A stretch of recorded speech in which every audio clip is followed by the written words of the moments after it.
Hey everybody, welcome back to the channel. I appreciate your time. Thank you for watching. Today is Tuesday, January 3rd, 2017. And today could be something to remember. We actually have some urgent news that I just found out about actually last night, and I just heard some whispers today from some people that are in the know. Barack Obama, the lame duck president we have right now, okay? The country made a decision. We have a new administration coming in with the understanding that more conservative judges will be appointed across the nation, and most importantly to replace Justice Scalia on the Supreme Court. Well, the Democrat machine is going to try something that is very rarely done. And Barack Obama is rumored right now, the whispers are that at noon today, in 2 hours, is going to force Merrick Garland into the Supreme Court for a one-year appointment. How can he do that? Stick by and watch.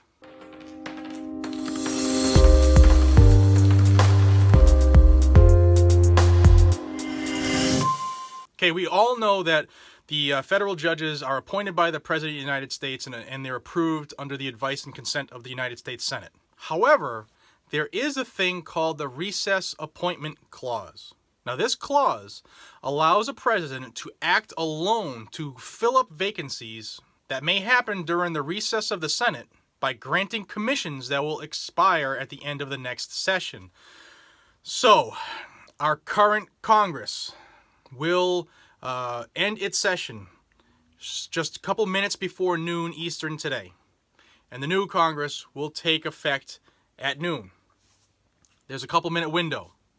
The Democrats are hopping on Obama right now to try to make him force Merrick Garland as the next U.S. Supreme Court Justice in that short little window.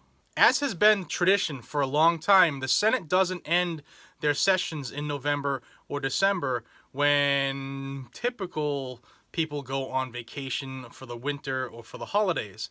What they do is they continue to hold sessions every 3 days. That way, by holding a session every 3 days, the Senate never expires. Now, according to the 20th Amendment of the United States Constitution, it says that this current session of Congress, this current Congress, the 114th, will expire at noon on January 3rd, today. And then the 115th will begin.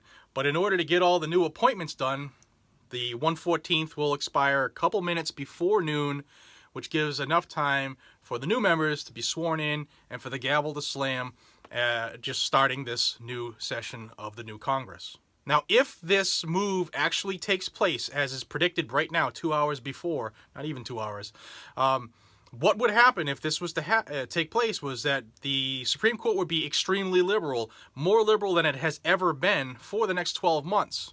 Now, think of the things that are about to be heard. We have some national gun cases. We have some public safety cases. We have all kinds of cases that could change the outlook of the country if the Democrats were able to pull this off. Now, Obama tried this in 2012, and he did it to force a bunch of nominees through that he couldn't even get put through on a democratically controlled Senate. I mean, even the Democrats were like, dude, nope, these people suck. So he used this recess appointment clause to push his people through and get them the job. And it even ended up in front of the Supreme Court 2 years later in 2014, where every single justice unanimously said your move was unconstitutional.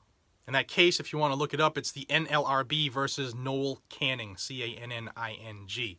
Now that decision, actually I'll put a link to the case in the description so that you could read it. But in that decision, it was the first time ever the highest court in the land took up this recess appointment clause. Under the controlling standard, Merrick Garland cannot be appointed in this manner to the United States Supreme Court. I'll read you some quotes right now from Justice Breyer, who authored the opinion of the majority during that case for the NLRB, and that was a more liberal decision, and I'll read it. That the phrase "the recess" applies to both intra-session and inter-session recesses. If a Senate recess is so short that it does not require the consent of the House, meaning less than 3 days, that's why the Senate convenes every 3 days, it is too short to trigger the recess appointment clause. And a recess lasting less than 10 days is presumptively too short as well. In an unusual instance, where a matter is important enough to the Senate that body can remain in session, preventing recess appointments by refusing to take a recess. And that's exactly what the Senate has done. They hold sessions every 3 days, not counting Sunday, to prevent this from happening. Now, under the Noel Canning decision, the president can't do this. But I implore you, how many times has the president done what's supposed to be done the way it's supposed to be done? How many times has Congress told him, nope, you can't do this, and he's done it anyway with a stroke of a pen? I anticipate this possibly happening, and the Supreme Court's own decision says it can't happen. And the other way that the Senate can actually prevent this from happening is just to stay in session today. Just stay in session, start talking about something, and then at noon, by law, that session will terminate. Boom, done. So even if they're still on the pulpit talking at noon, you're done. You're no longer in session. The new one starts. So it's interesting to see which way the Senate will handle this in about an hour. I'm going to be watching, and I hope you will too. Please, if you like this type of stuff, hit the thumbs up. Subscribe if you haven't already. I would love to hear your comments on this, anticipating today's action by the president and the Democrat machine. This is Jared from Guns and Gadgets. Until we see each other again, I implore you, be safe, stay vigilant, and carry a weapon. Take care.